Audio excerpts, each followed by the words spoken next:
कि मिट्टी की जांच एक फोन कॉल पे होगी। आपको फोन करना है और आपको इन्हें बताना है कि हमें अपने खेत की मिट्टी जांच कराना है। कहावत आपने सुनी होगी, इत्थम राष्ट्राय इत्थम नमः, अर्थात हमारा और आपका जीवन राष्ट्र के लिए है, केवल स्वयं के लिए नहीं है। स्वयं के लिए तो है लेकिन केवल स्वयं के लिए नहीं।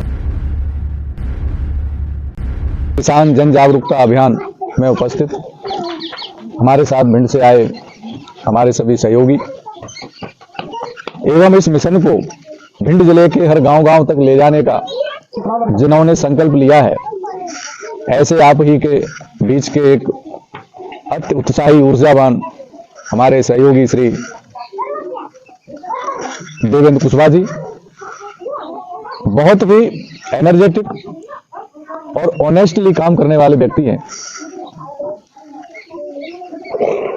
किसी भी गांव में, तहसील में या जिले में या देश में कोई भी एक व्यक्ति जब किसी मिशन को लेकर खड़ा हो जाता है तो हजारों लाखों करोड़ लोग उसके साथ चल पड़ते हैं।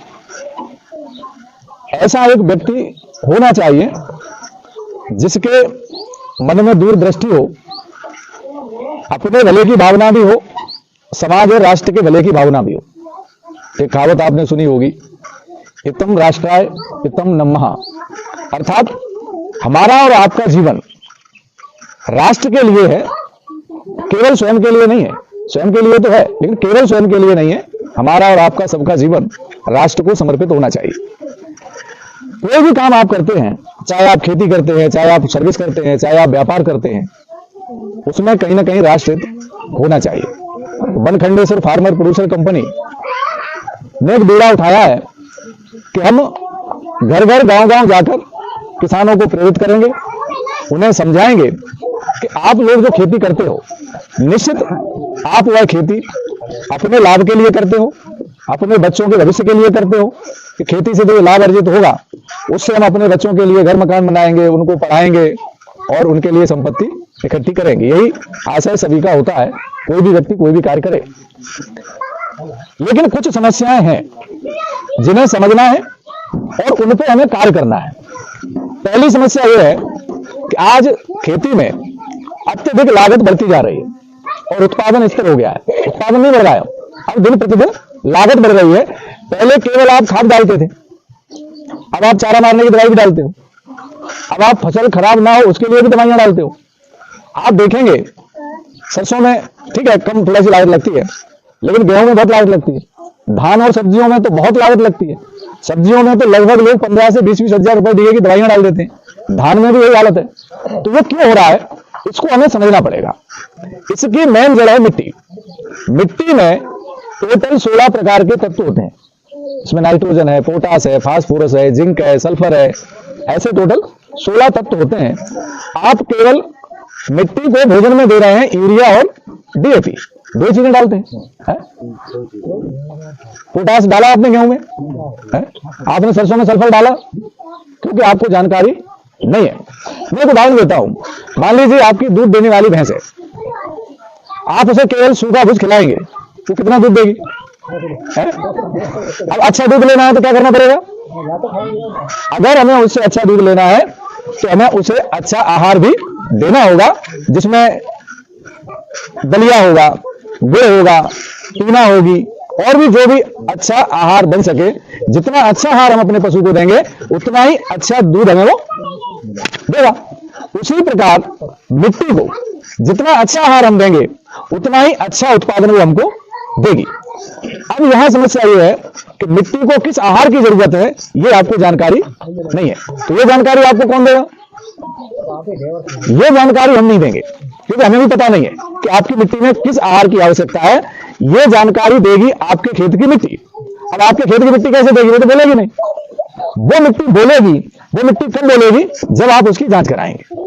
और ये जांच की सुविधा आपको बनखंडेश्वर फार्मर प्रोड्यूसर कंपनी, जैसा कि अभी देवेंद्र जी ने बताया और इस पे लिखा भी है पीछे कि मिट्टी की जांच एक फोन कॉल पे होगी। आपको फोन करना है और आपको इन्हें बताना है कि हमें अपने खेत की मिट्टी जांच कराना है। इनके द्वारा नियुक्त कोई भी तकनीकी व्यक्ति आएगा, वो आपके साथ आपके खेत में जाएगा, आपको बताएगा कैसे मिट्टी खोदना है, और वो मिट्टी लेके जाएगा और मिट्टी की जांच लेके आपको दे देगा। जब तक आप मिट्टी की जांच नहीं कराएंगे तब तक आपको ये पता नहीं लगेगा कि हमारे खेत में वास्तव में किस चीज की आवश्यकता है और क्या हम उसमें डाल रहे हैं। अब एक मिट्टी जांच का खर्चा आएगा लगभग 300 रुपया। क्यों भैया जी? 300 रुपया। तो आपको लगेगा 300 रुपया हमारा खर्च हो रहा है, वो आपका खर्च नहीं होगा। वो 300 रुपया बहुत पैसा आपका बचाएगा। कैसे? अभी तक हम लोगों ने जितनी भी मिट्टी की जांचें की है, तो वहां हमने जो पाया है, हर खेत में अधिकतर पूरे मध्य प्रदेश की हम बात कर रहे हैं, पोटेशियम और फास्फोरस ये सभी खेतों में हाई आ रहा है, यानी एक्सेस पहले से ही आपके खेत में पड़ा हुआ है। तो जब आप अपने खेत की मिट्टी की जांच कराएंगे तो आपको पता लगेगा कि हमारे खेत में पोटेशियम हाई है, फास्फोरस हाई है। तो डीएपी में क्या आता है? फास्फोरस। तो यदि आपके खेत में फास्फोरस की मात्रा अधिक है, तो अभी जो आप 1 बीघे में 1 बोरी डाल रहे हैं, वो आपको हो सकता है आधी ही बोरी डालना पड़े। तो आधी बोरी आपका डीएपी कम हुआ तो कितना पैसा कम हुआ आपका? 700 रुपया। जांच में कितना लगा आपका? तो खर्च हुआ कि फायदा हुआ? 400 रुपए का फायदा हुआ ना।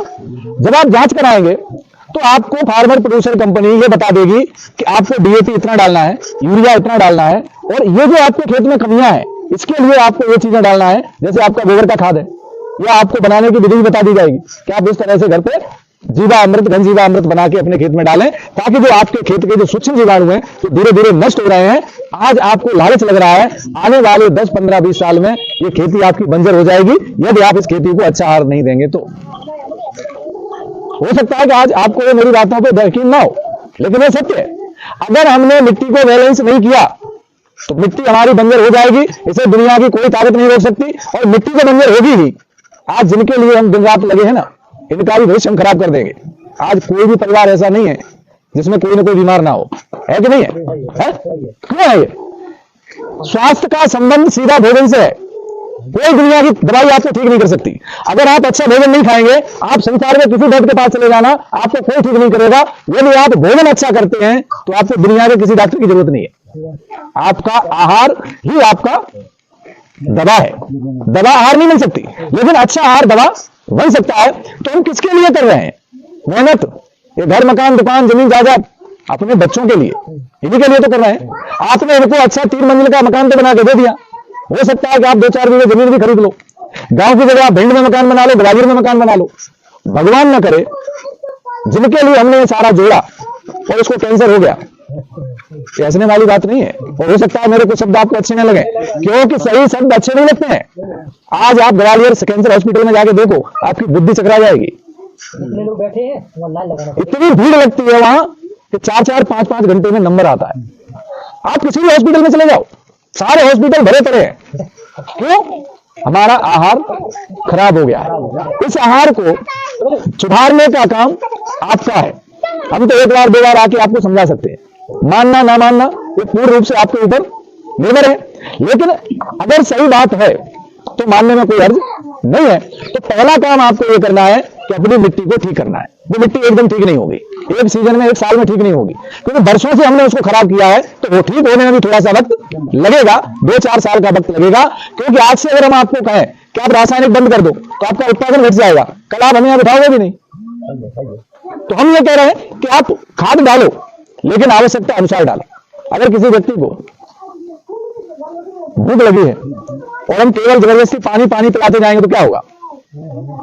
उसका स्वास्थ्य खराब होगा। वैसे ही मिट्टी को जिस चीज की आवश्यकता है वही देना है।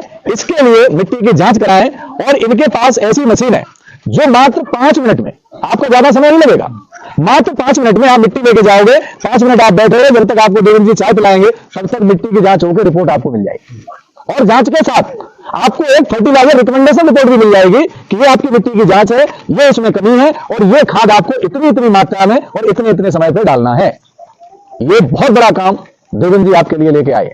तो कराएंगे आप लोग मिट्टी जांच है? सभी लोग, ये बहुत जरूरी है। आपको लगातार 2-3 साल तक मिट्टी की जांच कराना है, जब तक हमारे खेत का स्वास्थ्य ठीक नहीं हो जाता है। साल में 1 बार अभी करा लो, फिर अगले साल इसलिए कराओ कि हमने पिछले साल जांच कराई थी। उस समय और आज के समय में क्या फर्क हुआ है हमारे खेत में, किन चीजों की बढ़ोतरी हुई और कौन सी चीजें कम हुई। तो सबसे पहला काम आपको मिट्टी की जांच कराना है। अब आता है दूसरा सवाल कि महंगाई बढ़ती जा रही है। भाई आपकी गलती नहीं मानता हूं, जो अत्यधिक खाद आप डाल रहे हैं वो इसलिए डाल रहे हैं कि आपको अत्यधिक उत्पादन चाहिए, आपको अत्यधिक पैसा चाहिए, क्योंकि खर्चे हमारे दिन प्रतिदिन बढ़ते जा रहे हैं। तो खर्चों के लिए थोड़ा सा हमें पुरानी पद्धति पे जाना चाहिए। पहले पशु, कृषि और बगीचे ये तीनों बैलेंस में थे, है? तो लोग खुशहाल थे। भले आज पक्के मकान बन गए, खुशी नहीं है किसी के जीवन में। उस समय मकान कच्चे थे, लेकिन सबके जीवन में खुशहाली थी। पैसा थोड़ा कम था, लेकिन चेहरे पे मुस्कुराहट थी। आज सबके देखो चेहरे ऐसे लगते हैं चुसे हुए आम जैसे, सब टेंशन में है? सब टेंशन में है। देखिए, पहली बात तो जीवन टेंशन में मत जियो। ये हम और आप सब यहाँ हम सब मालिक बन गए। यहाँ मालिक कोई है नहीं। देखिए, हमने क्या ओढ़ लिया है, हम मालिक हैं। ये जमीन हमारी है ऐसा कह के जाने कितने चले गए। ये जमीन हमारी है ऐसा कह के बहुत सारे चले गए, और हम आपको भी जाना है। ईश्वर ने इस प्रकृति पे हमको भेजा है अपना पालन पोषण करने के लिए, अपने परिवार का पालन पोषण करने के लिए, और अपने राष्ट्र के हित में काम करने के लिए। राष्ट्र हित में काम आप कैसे करेंगे? आप अच्छा उत्पादन जब देंगे तो जो भी उसको खाएगा वो स्वस्थ होगा। स्वस्थ होगा तो वो ज्यादा मेहनत करेगा, ज्यादा मेहनत करेगा तो कहीं ना कहीं राष्ट्र हित में हम लोग काम करेंगे। आपको अपनी आय बढ़ाने के लिए खेती में आपको 3 प्रकार की खेती करना चाहिए: अनाज, सब्जियां और फल। सब्जियां कितने लोग लगाते हैं आप में से? सब्जियां लगाते हैं तो मैं मानता हूं आप बहुत अच्छे लोग हैं। मैं तो बहुत जाता हूं गांव में, सब्जियां भी लगाते लोग, बहुत अच्छी बात है। फल लगाते हैं कम है। आप लोग सब्जी की खेती करते हैं खाने के लिए लगाते हैं, व्यापार के लिए भी बहुत अच्छा। आप फल भी लगाइए। जिन खेतों में आप सब्जियां लगाते हैं उन खेतों में 15 से 18 फुट की दूरी पे आप पौधे लगा दीजिए, कोई भी जो आपको उचित लगे। अमरूद है, नींबू है, कटहल है, संतरा है, नाशपाती है, अब तो गर्मी के सेब भी लगने लगे हैं। जो भी आपको अच्छा लगे